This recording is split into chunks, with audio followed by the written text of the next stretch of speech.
नमस्कार विद्यार्थियों। प्रथम वर्ष के दूसरे प्रश्न पत्र की जो चौथी इकाई है उसमें हिंदी नाटक की विकास यात्रा को समावेशित किया गया है। इसमें आज हम उसकी विकास यात्रा को पहले भाग में हम पढ़ेंगे, समझेंगे। हिंदी में नाटक लिखने की जो परंपरा है उसका सूत्रपात भारतेंदु बाबू हरिश्चंद्र से ही मानना चाहिए, क्योंकि भारतेंदु हरिश्चंद्र से पहले जो है नाटक नाम से जो रचनाएं हिंदी में उपलब्ध होती हैं उनमें नाट्य कला के तत्वों का अभाव है। प्राणचंद चौहान ने रामायण महानाटक लिखा था 1610 ईस्वी में, और कवि उदय ने जो है वो हनुमान नाटक 1840 में लिखा था। इसमें पद्यात्मकता है, ये नाट्य रचनाएं नहीं है। बाद में आधुनिक काल में हम देखते हैं कि भारतेंदु जी के पिताजी जो गोपाल चंद गिरधर दास है, उन्होंने नहुष नामक एक नाटक लिखा था 1857 में, और गणेश कवि ने प्रद्युम्न विजय और शीतला प्रसाद त्रिपाठी ने जानकी मंगल इन नाटकों की रचना की थी। किंतु तब तक जो है वो भारतेंदु जी का विद्या सुंदर नाटक प्रकाशित हो चुका था 1868 ईस्वी में। ये संस्कृत के चौर पंचाशिका का हिंदी अनुवाद है। तो भारतेंदु जी ने न केवल हिंदी में मौलिक नाटकों की रचना की, बल्कि उन्होंने दूसरी भाषाओं के जो श्रेष्ठ नाटक थे उनके अनुवाद भी प्रस्तुत किए। यहाँ पर इन्होंने जो है उन्होंने एक नाटक नामक एक आलोचनात्मक रचना भी इन्होंने लिखी भारतेंदु जी ने। इसमें नाटकों की रचना कैसे की जाए, साहित्यकारों के नाटक लिखने के जो है किस तरह से रास्ते उन्होंने सुझाए, क्या क्या सावधानियां और क्या उपाय उसमें रखे जाने चाहिए, वो सारी बातें इन्होंने नाटक नामक ग्रंथ में दिशा निर्देशों के रूप में प्रस्तुत किए हैं। हिंदी नाटकों के विकास की परंपरा का अध्ययन यदि हम करें तो उसमें इसको 3 कालों में हम विभाजित कर सकते हैं। जब हमारा 1857 की क्रांति होती है वहाँ से, तो 1850 में जब भारतेंदु का जन्म होता है, वहाँ 1850 से 1900 ईस्वी तक का जो काल है वो भारतेंदु युग के नाम से है, और 1900 से 1950 ईस्वी तक का जो समय है वो प्रसाद युग, और 1950 के बाद प्रसादोत्तर युग के नाम से हम समझ सकते हैं। तो भारतेंदु युगीन जो हिंदी नाटक है उस पर हम बात करें तो इन्होंने मौलिक और अनुदित दोनों प्रकार के नाटकों की यहाँ इस काल में हमें रचनाएं देखने को मिलती हैं। अनुदित नाटक जो है वो बंगला, संस्कृत और अंग्रेजी भाषाओं की नाट्य कृतियों पर आधारित हैं, और इन अनुदित नाटकों से हिंदी नाट्य साहित्य को नवीन दृष्टि प्राप्त हुई और हिंदी में नाट्य रचना का सूत्रपात हुआ। भारतेंदु जी ने जो अनुदित नाटक लिखे, पहले हम उसकी बात करें तो विद्या सुंदर, रत्नावली, धनंजय विजय, कर्पूर मंजरी, पाखंड विडम्बनम, मुद्रा राक्षस और दुर्लभ बंधु, ये इनके प्रमुख अनुदित नाटक हैं। इसके अलावा इन्होंने जो मौलिक नाटकों की रचना की वो इस प्रकार हैं, हमें इनके नाम याद रहने चाहिए। भारत जननी, वैदिक हिंसा हिंसा न भवति, सत्य हरिश्चंद्र, श्री चंद्रावली नाटिका, विशस्य विषम औषधम, भारत दुर्दशा, नील देवी, अंधेर नगरी, सती प्रताप और प्रेम जोगिनी। इस प्रकार भारतेंदु जी के मौलिक नाटकों में विषयों की विविधता हमें यहाँ पर दिखाई देती है। इनमें सुधारवादी दृष्टिकोण भी है और राष्ट्रीय चेतना की अभिव्यक्ति भी हमें इन नाटकों में देखने को मिलती है। युगीन समस्याओं को जनता तक पहुँचाने की चेष्टा भी इन नाटकों में हुई है। इनके जो नाटक हैं वो जनकल्याण की भावना से ओतप्रोत है, और इसका जो नाटकों का जो प्रमुख स्वर है वो उपदेशात्मकता वाला है।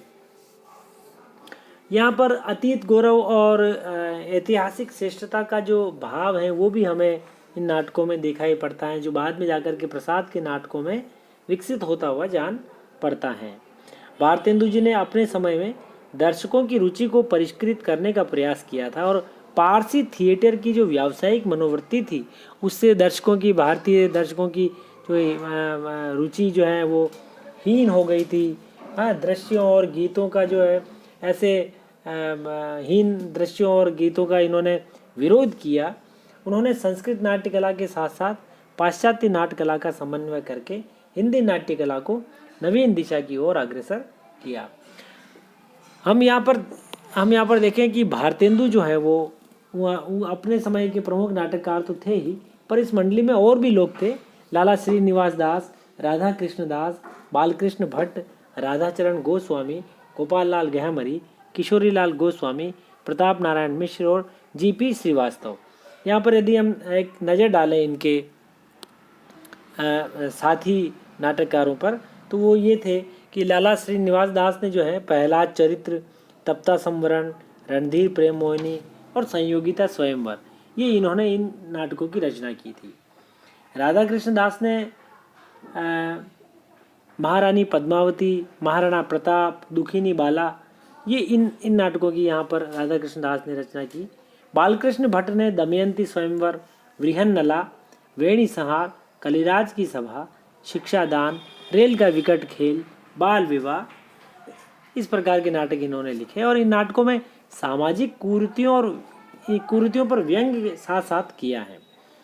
राधाचरण गोस्वामी ने प्रहसनों की रचना में अपना नाम कमाया। उन्होंने तन मन धन गोसाई जी के अर्पण, बूढ़े मुंह मुहासे और लोग देखे तमाशे, इस प्रकार के प्रहसनों की इन्होंने रचना की थी। गोपाल लाल गहमरी ने जो है सामयिक विषयों को लेकर के सफल नाटकों की रचना की थी। देश दशा में उन्होंने सरकारी कर्मचारियों की धांधली का वर्णन किया था, जैसे को तेसा है, विद्या विनोद, इनके ये व्यंग्यात्मक नाटक हैं। जीपी श्रीवास्तव ने प्रहसनों की रचना में उलट फेर, दुमदार आदमी, गड़बड़ जाला, कुर्सी मैन, न घर का न घाट का, इस प्रकार की उल्लेखनीय रचनाएं इनकी हमें देखने को मिलती हैं। तो भारतेंदु युग के जो नाटक रहे उनमें ऐतिहासिक, पौराणिक और काल्पनिक कथाओं को विषय वस्तु बनाया गया।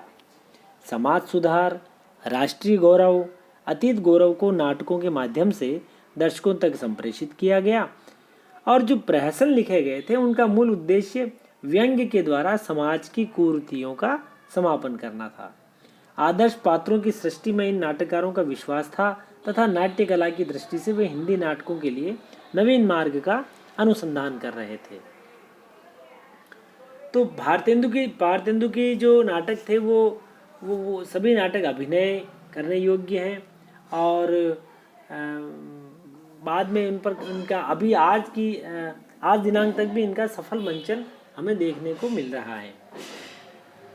तो यहाँ से भारतेंदु के युग से जो है वो हिंदी नाटक की विकास यात्रा की शुरुआत हम मानते हैं और सफल और शानदार नाटकों की शुरुआत हमें यहाँ देखने को मिलती है। भारतेंदु के योगदान पर डॉक्टर रामविलास शर्मा ने लिखा है कि भारतेंदु जी ने अपने मौलिक और अनुदित नाटकों के जरिए एक साथ कई काम किए। उन्होंने नाटकों के माध्यम से नई हिंदी को लोकप्रिय बनाया, पारसी रंगमंच का विरोध किया तथा प्राचीन नाटकों का उद्धार किया। इस प्रकार अलग अलग भाषाओं से अनुदित नाटकों ने हिंदी नाटकों को नई दिशा यहाँ पे हमें दी है, हिंदी नाटक को, और एक आदर्श प्रस्तुत किया है। तो यहाँ पर इस पहले भाग में हमने भारतेंदु युगीन नाटकों के बारे में जाना, समझा, पढ़ा। आगे के भागों में हिंदी नाटक की विकास यात्रा में हम प्रसाद युग और प्रसादोत्तर युग के बारे में हम पढ़ेंगे, अध्ययन करेंगे। तब तक के लिए बहुत शुक्रिया, धन्यवाद। आप सुनते रहिए।